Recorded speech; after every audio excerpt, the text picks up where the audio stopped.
All right, definitely, this is not one that needs any introduction anymore, but nonetheless, possibly this is the first time you're tuning in on a Monday evening. I'm just going to say to you, welcome back to Planet Earth, because everyone on Earth knows that this is the 77 time. This is the youth time on radio. It's We the 77, your regular host here.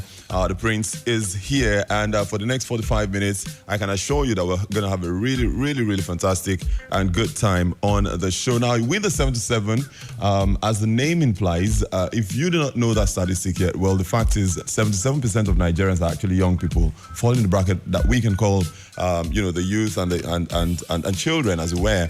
And as such, we should be determining and deciding a lot more than we actually are doing. We should be taking a more decisive role as far as leadership, as far as owning the country is concerned. And with the 77 is just that platform where we can also get to encourage ourselves, charge ourselves up, and get ourselves prepared to take Nigeria to where it ought to be amongst the Committee of Nations. So welcome to our discussion table.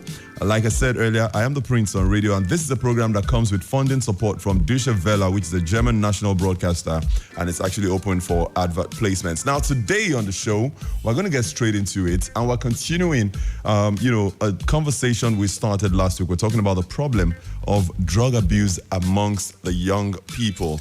I'm not working alone. I never work alone on this show. I'm not working alone today. I have the regular, he's not missed one show.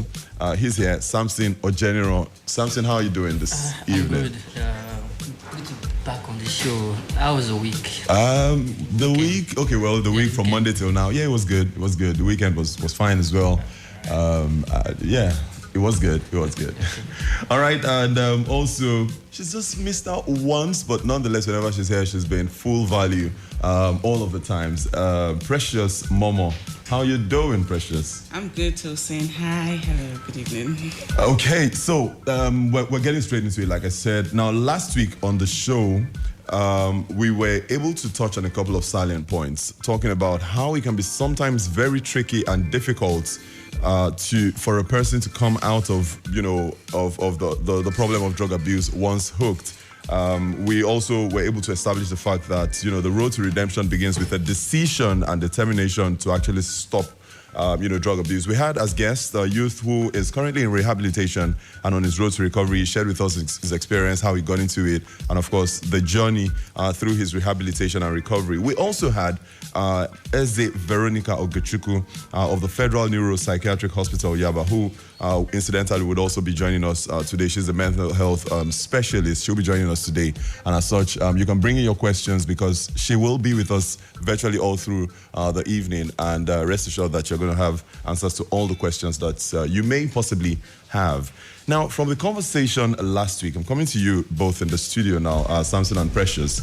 From the conversation last week, drugs on the streets, in our schools, they're in the workplaces, they're in the homes, maybe somewhere really we can say pretty much everywhere where the youth can be found, there seems to be drugs. What do you make of the problems of drug abuse? Now, Precious, you weren't here last week, but I'd like to think you were part of the production, you were part of everything.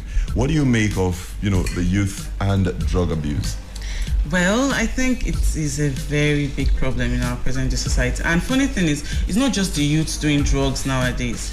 I met a man that is 64 personally that takes cocaine and Indian hemp, a 64-year-old man. So the thing has gone so wild, like it is now uncontrollable for even our fathers that we should be looking up to doing drugs.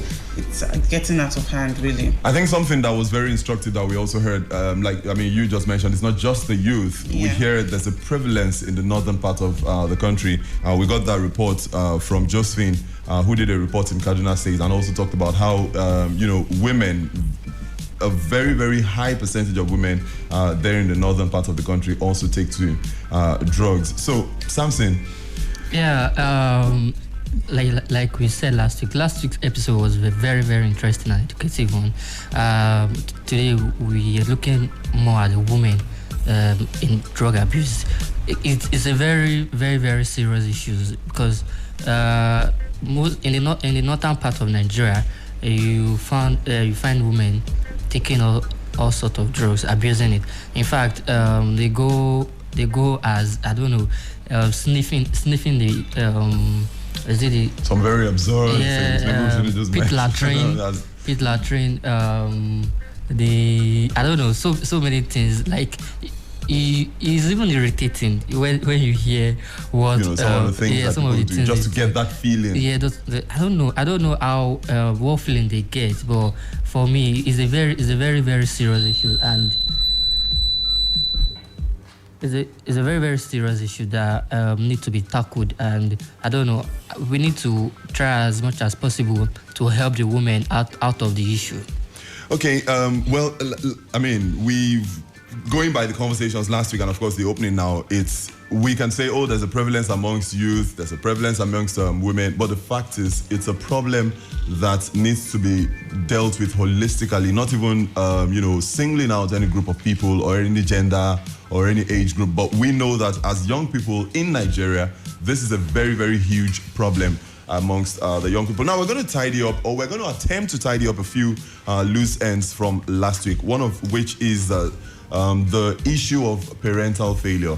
I recall that last week it was one of the, like I said, we're going to try to tidy up a few loose ends, one of which as well is the fact that now you at home didn't get so much of a chance to join us. We had maybe one or two callers who also were able to join in and getting questions, but today we're going to take a lot more of your calls. The number to call is 090-6000-7041.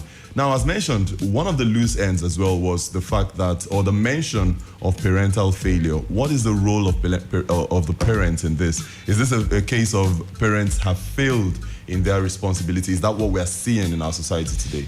Yes, I think it's a case of negligence on the side of the parents. Some parents nowadays, they are too focused on making money and growing their business and being working class women. The family has to be catered for. Yeah, but there are things that should make top priority, things that should be number one on the priority list. Putting food on the table should be number one. No, I agree with you, but putting food on the table should I understand. Yes, true. Providing shelter should come first. Children should be number one. Think about their feeding, their shelter, their clothing, everything. But think about their mental health. Without the finances, there is. I know a lot of poor families that are doing very well. They are happy. See, what is important is love. Love will not feed you, Let me know. Okay, I was just deliberately throwing that spanner in your works. But last week on the show, when you talk about parents that we need more of parents that are available. Last week on the show, we had somebody who said he's been doing drugs for about 10 or maybe 15 years. Yeah. And he does it even in his parents' house. That was what I was about to say. And nobody knew until he came out to say, because they were not paying attention. Because the parents were not paying attention. There's no way your kid will be doing something as serious as taking drugs under your own roof. He actually explained how he covers it up, how he hides it. He explained everything in detail. If I do that in my house, my mother will find out. See, you cannot be smarter than an African parent. You cannot be smarter than an African parent. You can't be sure. Unless they don't want to know, they will know. They know everything. You can't be sure of that. You can't tell me that everything you are doing. No. But if you say that, then why do we have a lot of parents who are surprised when they hear? When it comes to or maybe there's someone from their children's school or from wherever, exactly. and they say your children did this or your children did that, and you find these parents. Some of them are even we're not trying to stigmatize, but some of them are as much as pastors' children. And then the pastor is shocked at what they are reporting that their children are involved in. Yes, because the pastor is focused more on winning souls for Christ. Okay. Precious, I believe in this age and time, there are ways we can outsmart our parents. Yes, I know. So should the parents be blamed for the child being able to successfully outsmart the parents? It's the responsibility of the child. For me, I don't think the parent has much blame, considering like what you can do in this age and time. There are ways you can hide so many things from your parent because parents, they have themselves to take care of. They go out to feed to work and feed the family. And paying the bills in Nigeria today is not beans. You, the child, should be responsible of your actions. So for me, much of the blame lies on the child itself, not much on the parents. That's it for me. Okay, I like how this is going, but let's get on the streets and find out what the youth think about this whole, whether or not the parents should be sharing the major part of this blame or not? You can also join this conversation, 09060007041. Right after hearing from the street, we'll come back, we'll chat some more. I feel most parents contribute to the increase in drug abuse among youth because I've seen a situation whereby a parent sends 12-year-old son to get him cigarettes across the road. Why would a father send his 12-year-old son? What is he trying to teach the boy? I don't know how possible is it for him to advise the child not to smoke, because the child sees his father always smokes and he sees that his father is always fine after smoking. There is no parent that doesn't nurture their kids very well. It's the society that is contributing 99.9% of all these things. Just that when the children go out to the society, because of the corruption, they will see them misbehaving, joining gangs. How would a parent come out and nurture their kids to be smoking or to be taking drugs? No, it's the society that they find themselves. It's the society that is rubbishing our children, that is making our children irresponsible. It's the society. It's not all parents anyway. Some who do not have time for their children, you don't check on them either in school or wherever they are in their workplace. They need close monitoring, because if compared to the olden days of our time, there is fear. But now, this internet age, a lot of things is happening. So most parents are running after wealth, running after unnecessary things, forgetting that their children is their future. Okay, now this pretty much followed the line of the conversation, of course, between Samson and Precious, between you both. Yeah. But there's a new perspective to this. Somebody in that Vox Pop actually said it is the society that is polluting the children, or it's the society that's polluting the youth. I agree. The society. But that society comes from all of us that make up that society come from one family or the other. Let me give you an example. You can't expect, for a child in a private institution now, you know how expensive private institutions are in Nigeria. And so I go outside to hustle for money, and I'm paying 1 million naira or 3 million naira as the school fee. You get, then of course I'm adding allowance. Then I've already showed that a bigger responsibility of that child. You can't, as the parent, you're speaking as the parent. Yeah, okay. You can't expect me to start monitoring your activities every day in school. It's not possible. And then at the end of the day, they'll call you that your child was admitted. That sounds a bit irresponsible. You see, because beyond provision. Yeah, beyond provision. Yes. A parental role goes beyond providing. Hold on. I can go probably at the end of the. Let me say twice in a month to go and check up on my child. That does not give me the opportunity to know everything he has been doing in school. Okay. You understand? I can't be frequently in school every day to go and to know what he or she has been doing. This is for you 100% societal and the child himself influence. Yes. As against the parents. Yeah, if you want to be influenced, you'll be influenced. Okay, Precious, where do you put the society in this? See, my mom will say, permit me to say it in pidgin. Pikin wey wan spoil go spoil. I agree. That's what my mom says. Like Precious. I thought she said it to you. I agree. It's just there are so many people involved in this whole thing. The parents have their own blame. The child has the blame. The society too has their own blame. So you cannot pinpoint one particular person to say, okay, this person is to blame. My mom. Okay, see, the other day I saw on the internet that Kanayo went to school to pay his son a surprise visit. If Kanayo with his busy and tight schedule can make out time to pay his son a surprise visit, Samson, who are you? How many times? Samson, who are you? Hold on, Precious. How many times does that happen in a month? I don't know, but he did it. Let me play to Samson's side a little bit. How many times does that happen in a month or in a year, in a semester or in a season or whatever? And how much can you know or see within that time visit? I know that if my mom pays me a surprise visit, she's going to say a lot of things that she might. Yeah, that's okay. Can we expand the conversation a little bit? Still staying on this societal aspect of it. Now, for some of us who grew up probably in the 80s, in the 70s, we grew up in societies where everybody is involved in raising a child. True. If so parents, as long as any parent sees a child doing something wrong, it is as good as your parents have seen it and you're in trouble. Yes. But now we live in a society where everybody seems to mind their own business. Mm-hmm. Yes. So does that also make it much more a problem of the society? Yes, I think so, because then, I didn't grow up in the 80s. For somebody would think I'm that old. But I know when you mind your own business generation. Growing up, I actually grew up in a family house, and I had uncles and aunties. I used to call them busybody aunties, even though once they see me doing something wrong. In fact, once they see me outside, they'll be like, "I'm going to report to your mom," and then I run back inside my house. But now the families are too, how do I say, We're too detached. Yes, they don't do anything extended. Prince, I can correlate that with society and parents. I can link it. Okay, nowadays, if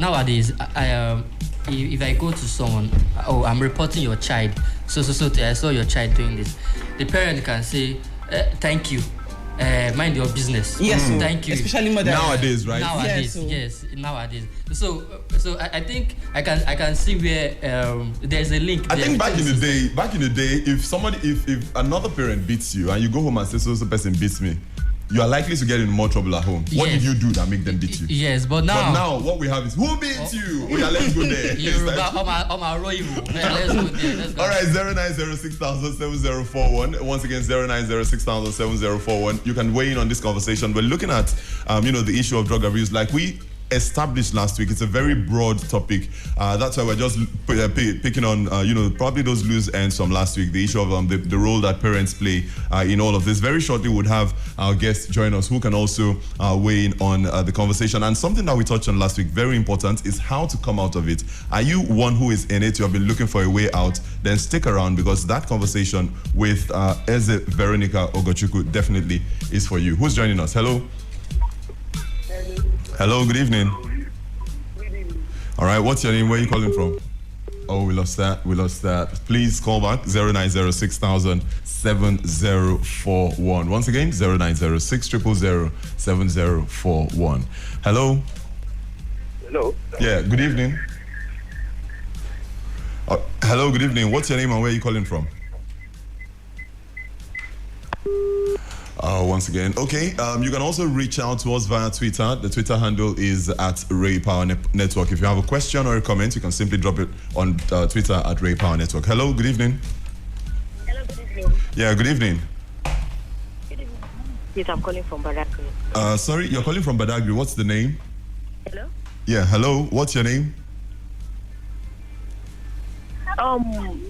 Yeah, I agree that the society contributes in spoiling a child, but for me, I think it's the parents' fault, because while growing up, my parents come to our room, check us every hour.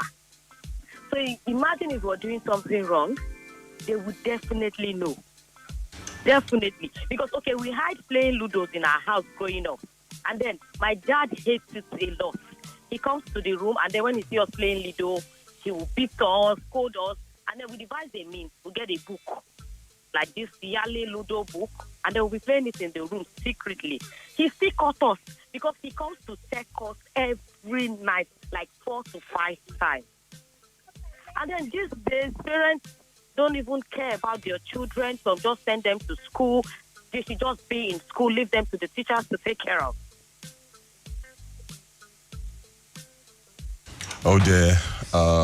She just disappeared. But she said something about her parents coming back in the day, coming to check them every hour. Today's parents are probably still in traffic. Yeah, because traffic. that every hour that you're saying, they're still stuck in traffic. Yes, and again, today's parents, we multitask. They multitask. They do 3 or 4 businesses together. So I don't think there's that time again. Hello. Hello. Yeah. Hello. Hello. Good evening. Oh, we lost that. All right, you can also call 081-1181-3029. Once again, that is 081-1181-3029. Twitter handle is at Rapower Network. And Tosin, you remember in the Vox Pop, somebody said that these children are actually practicing what they see most of their parents doing. You see, somebody said she saw a child going to buy cigarettes for his dad. Now imagine that child growing up to smoke. Tell me that's not in that way. when you have parents who introduce, in quotes, their children to these things, then definitely that's one place where you have to kneel on the parents and say, well, of course you're redundant. You cannot even be absolved of the blames in this instance. Hello? Hello, good evening. Hello?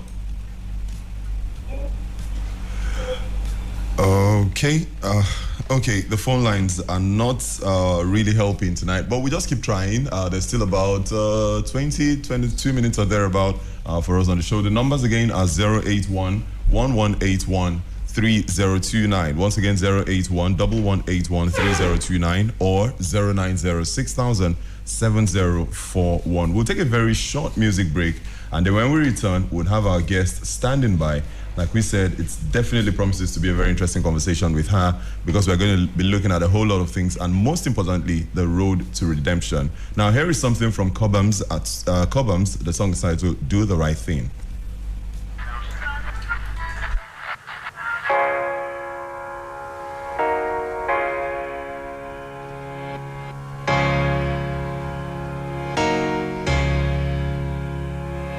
There is something missing in the world today.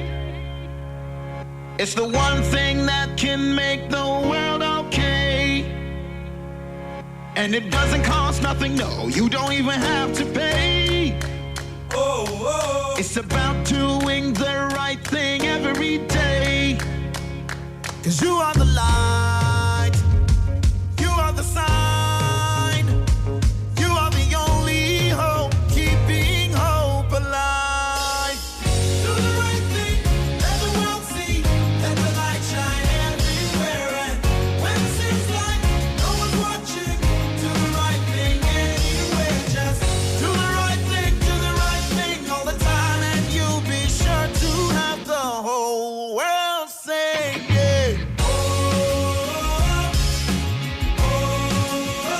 Do the right thing. Hey! Do the right thing. If the right thing is the order of the day, then the world will be a better place to stay. A corrupted mind is your worst enemy. So I suggest you do the right thing starting today. 'Cause you are the light, you are the sign, you are the only hope, keeping hope alive. Do the right thing, let the world see, let the light shine everywhere. Yeah. When it seems like no one's watching, do the right thing anyway. Just do the right thing all the time, and you'll be sure to have the whole world singing. Do the right thing. Do the right thing. Do the right thing.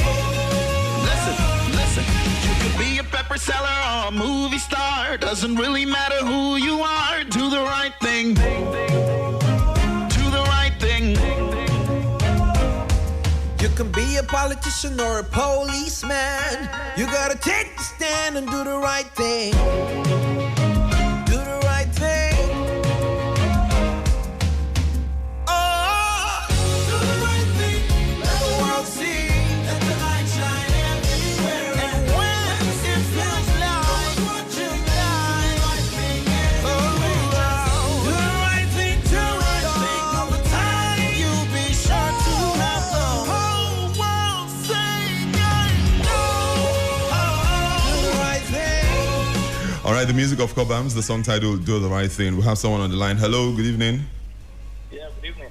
Good evening. What's your name? Where are you calling from? My name is Victor. I'm calling from Lekki.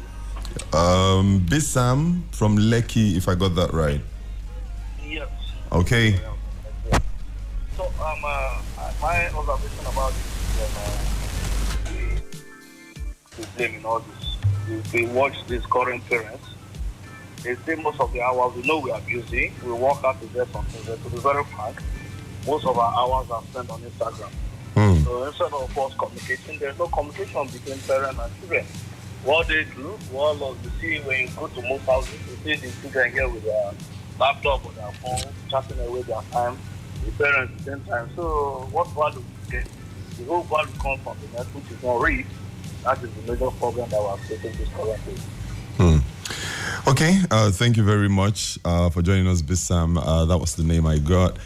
Well, once again, the issue of how, the parenting has been fingered here again, and how it appears that we're more, despite the fact that we're more connected via social media, we're more than ever before more disconnected than we can possibly think. Well, we now have joining us on the line. Interestingly, she was here last week. The Assistant Director, Nursing, Federal Neuropsychiatric Hospital, Yaba. She's a certified drug prevention and treatment expert, the CEO, Adicare Rehabilitation Home, and also, which is a mental health NGO. Eze Veronica Ogochukwu. Good evening. Thank you very much for joining us. Thank you, sir. All right. Thankfully, you're here. We are able to get you on board a lot earlier than we did last week. It was a very, very rushed up conversation last week. So we have more time to get into this problem of drug abuse and the journey to redemption. What would you just start us off with as your opening comments? Although we have talked about a lot of things that have to do with, possibly causing factors and all that. But in your own work with people who have been neck deep in drug abuse, what would you say as a foundational statement to our conversation this evening? Well, a lot has been said concerning drug, both the process, and then we are talking about road to recovery today. Road to recovery in drug is not an easy thing. The first thing is to even accept there is a problem. Like we define addiction, is brain relapsing disorders. You must accept and believe that it is even a problem. You are sick. The first thing is to accept that you are sick. Many families does not know that addiction is sickness. It is. It's just like somebody having malaria, somebody having HIV, somebody having cancer. Addiction is a sickness, and until we perceive it that we will not be able to help the individual. Now, on the part of the individual, we have 6 circles of recovery circle. The circle is 6, where we have the pre-contemplation. The pre-contemplation is when the individual, at this point, the individual looked at it that, am I really having a problem? Is it really a problem? Do I really need help? I don't think so. I don't. And the person go ahead smoking, drinking, and doing lots of things. But it gets to a particular time, the individual will now look at it and say, come move. I'm not doing well in school. It wasn't like this in my first year. My first year, I was doing well. My GP was 3 point or 4 point, but now I have dropped to 1. You understand? Oh, yes. I think I can link my problem to addiction. At this point, what is the individual doing? Contemplation. That is another phase, contemplation phase. The individual starts looking at it. Oh, this thing is the issue. This is what is giving me this setback in life. And I kept falling ill. I cough. I can't do well. I'm easily irritated. I can't sleep well. I can't relate well. My personal hygiene is impaired. And at this point, the individual look at it and say, oh, okay. Really, I find out there's a problem. What is the next thing here? I need to seek for help, which is action phase. I think I'm missing up a phase. I can't even remember the name. This action phase is when you go, some of them go to their parent, like the guy that came last week told you that I went to my father. Daddy, I have a problem. I realize I have a problem. I need help. For the individual to say, yes, I need help, meaning he actually needs help. This is action phase. And the individual start going to Google, going to hospital, start shopping for the place they could receive help. This is action. At this point of action too, is where all you have gathered from teaching, from the psychologists, from counseling, from social workers, from the nurses, from the psychiatrists, all put together. You now carry all advice and all the things you've had, even from spiritual counseling and so on. You get back home and say, yes, I need to continue in this good new faith I have found. I can no longer go close to drug.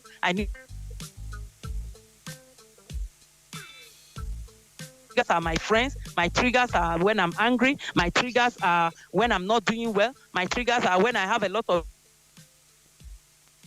need to smoke. My trigger is I have to do Yahoo. I need to keep awake. All these are my triggers.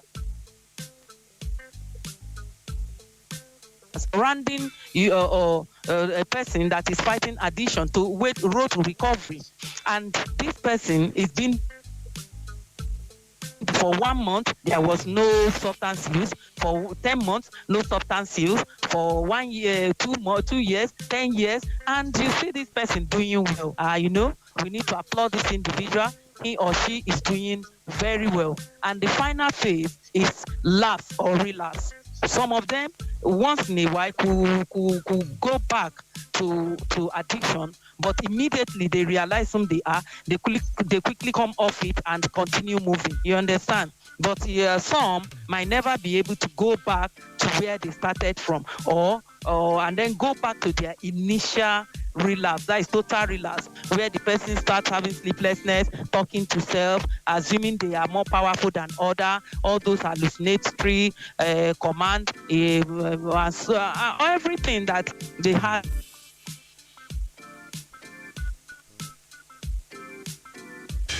To help the individual road to recovery, they need recovery economy. What they call and your society, your parent, your workplace, everybody around you is supporting you to come out of addiction. Some have good recovery economy, while some does not have good ones. But at this point, we come in on air to talk and people are listening. It's for us to realize that one, anybody into addiction is a very, very sick individual. Now, I ask the question, why will somebody see that this thing want to kill me? I want to take it and take it over and over. It's because I am sick. I need a help. You understand? So, community, this was personally should join hands in walking yourself out of this menace. Thank you. Okay, that was pretty expository in terms of loud and clear. Okay, we're just going to try to get Eze Veronica back with us in a moment, but that was pretty expository. I was going to ask about two of the stages she mentioned, especially the relapse.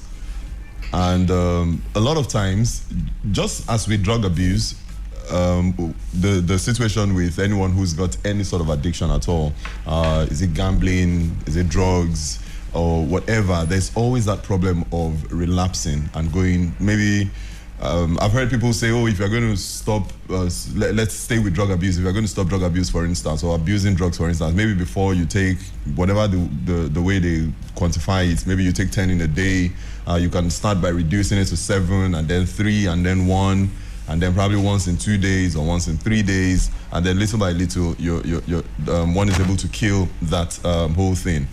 But along the line, in the course of that recovery, we've had instances where people are probably reduced from 10 to 5 to 2 to 1, and then they go back to the beginning where they started. And then it gets worse. And then it gets worse. Yeah. Okay, we lost you for a minute, Veronica, but we're glad to have you back. We're talking about the issue of relapse and how, because I imagine there's someone listening to us now who is probably on one of those stages that you mentioned in terms of the 6 cycles of recovery.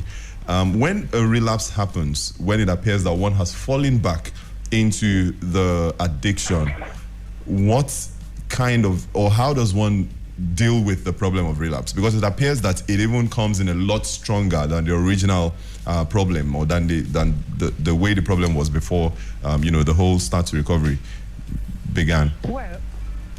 Well, when an individual encounters relapse, or you go back to your to use of substance, I think in this case the individual does not need to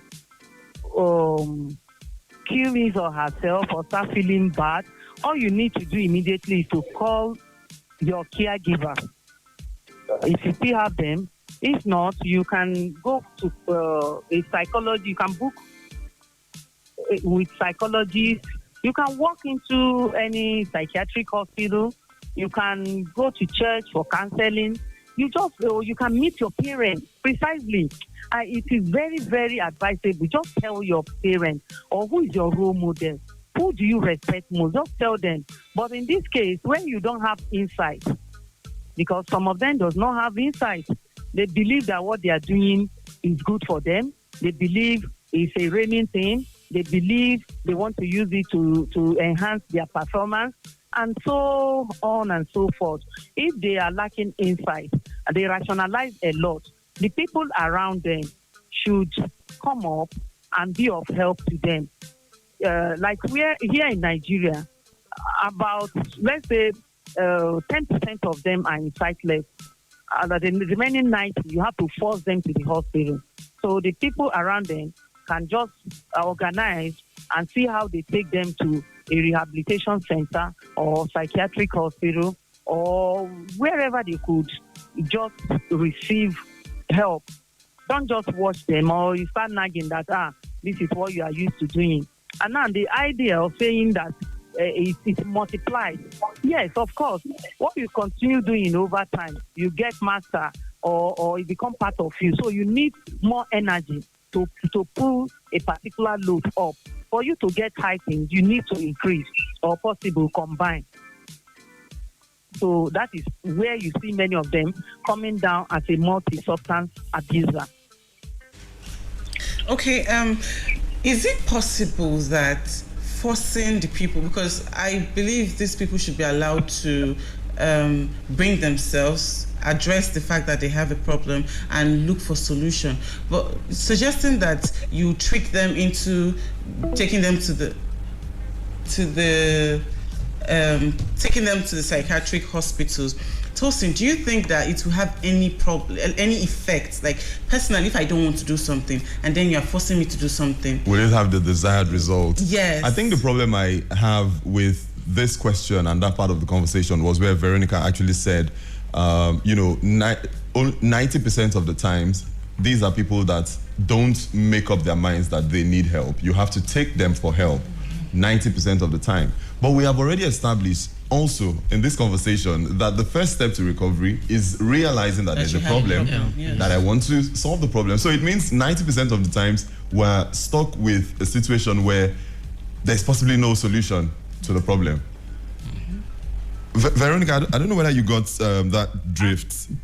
Take it again, please. Okay, you mentioned earlier, a moment ago, about how 90% of the times you have a situation where it's not the victim themselves who is making a decision to say, I need help and I want to go find help to this problem. You said that. And also you established last week that the first step to recovery is realizing that there's a problem and saying, I want to find a solution.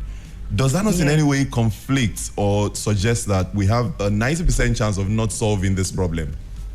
Now, let me tell you that most often they don't totally recover, because journey to recovery might take 10, 20, 30 lifetime. It takes you that will say, this thing I won't do it again, and they won't go back to it. And then having insight is another thing. Most often, many of them do not have insight. And it's because there was no insight. That is why they kept taking or even combining it with other type of drugs.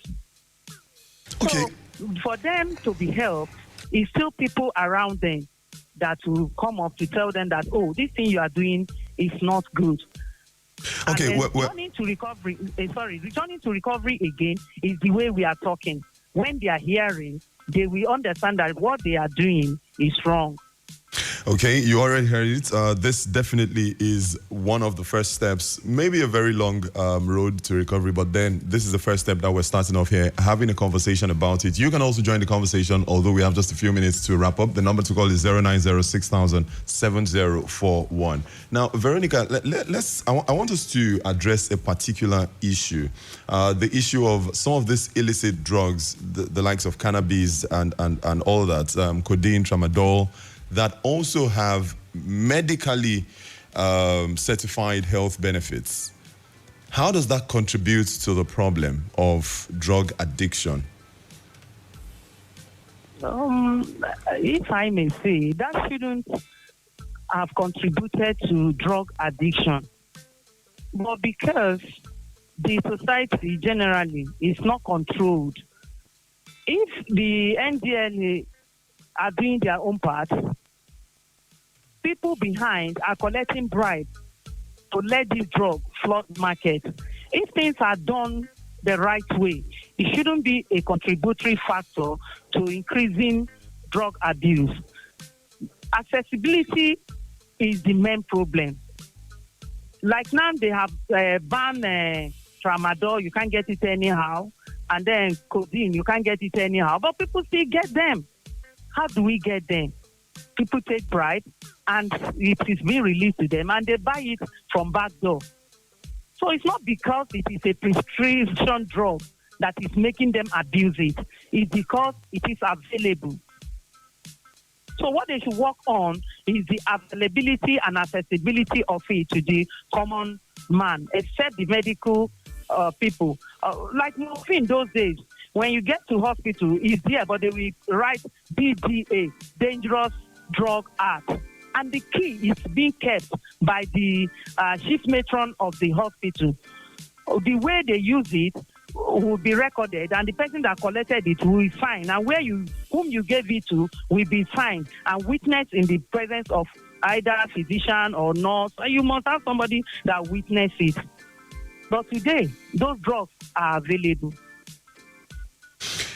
Okay, well, we have to wrap up now. So what would be your final take to, particularly to someone who's listening now, possibly also going through the whole problem of addiction and trying to, find their way back, whatever the point in that journey where they're at, what would you want to say to such persons who are listening to you right now? Well, my advice this evening is that, one, addiction is a problem. Let's just realize that it is a problem. When you take one stick of cigarette, the brain responsible for that side has no pity for letting go. It's very aggressive. He wants to fight to maintain you. You are a very good friend. And then it's better you don't even start. The second thing is, to the society, please show love to addicted individuals by assisting them to get help. And eventually, when they are discharged, do not stigmatize them. Above all, the family they belong to, during rehabilitation and after rehabilitation, keep your promises. Many goes back to relapse because the family promised them this and that. At the end of the day, after discharge, they will never meet their needs and they will continue going over and over. And to the youth, please, I'm advising you to know your triggers.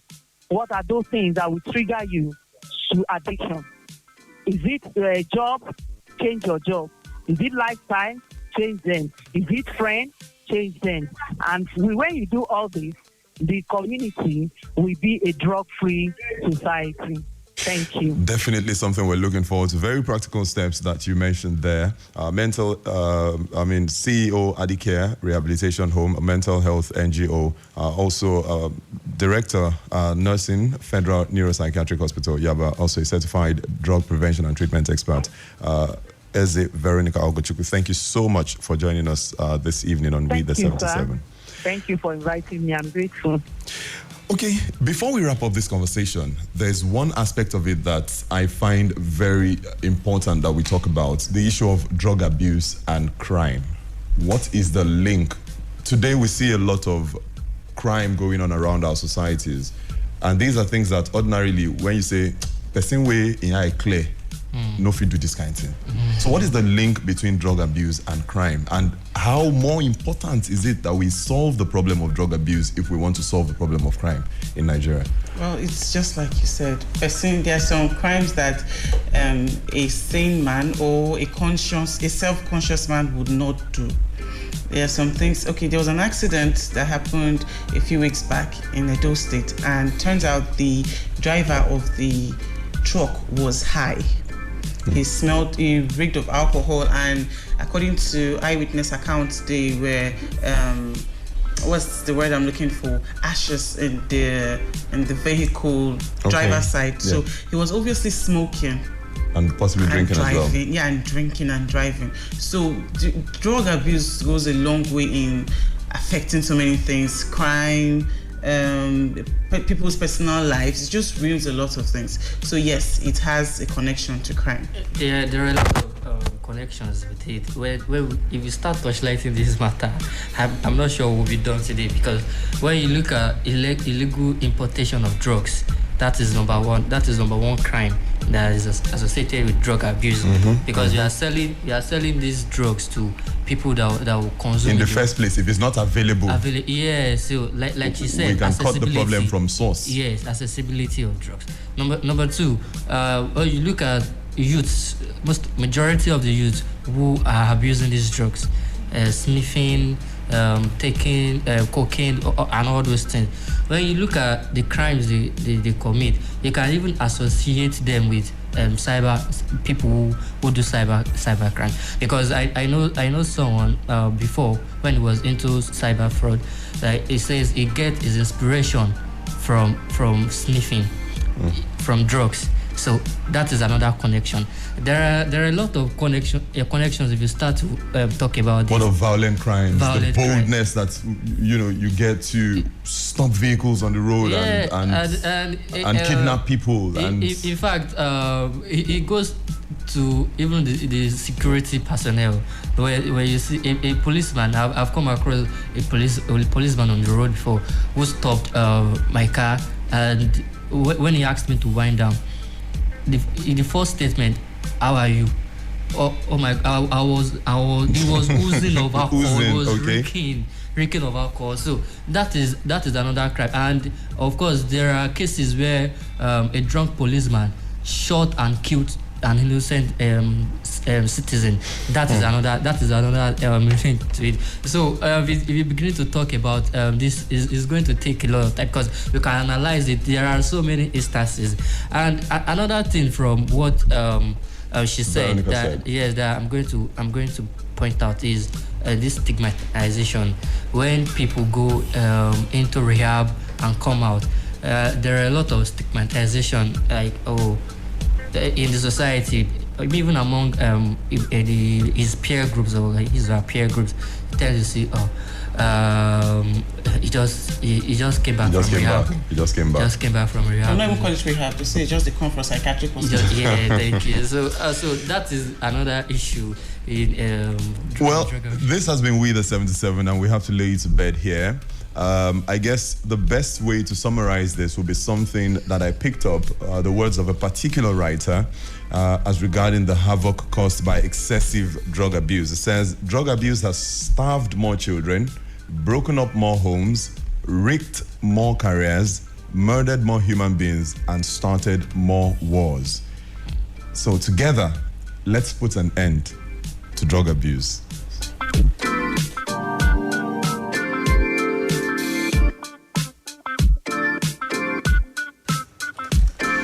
All right, so that's where we get to wrap it up this evening. I must say a big thank you to you for being a part of We the 77, this edition where we have been looking at youth and drug abuse. Actually, it's the second part. We must also let you know that We the 77 is a program that comes with funding support from Deutsche Welle, which is a German national broadcaster. I am Oluwatosin Oshe, and I've worked alongside... Yeah, I'm Samson Ojenero. It's nice being on the show today. Okay. Precious Momo, it's a pleasure as usual. All right, this has been a joint production of Yewande Iwoha and Ibiyemi Olufobi. Toyosi Ogunride has also been assisting. We had Ronke as well, who was part of the production. And Well, that just does it. Okay, you can also catch this episode and previous episodes of the show on YouTube. Yes, if you get on our YouTube channel, that's Rapower Nigeria, you can catch every episode of this program that we have had. This is actually the 7th episode. So from the episode 1 down to episode 7, you can find it there on our YouTube channel. Until we come your way again next week, the Prince is signing out. Yeah. Yeah, thank you.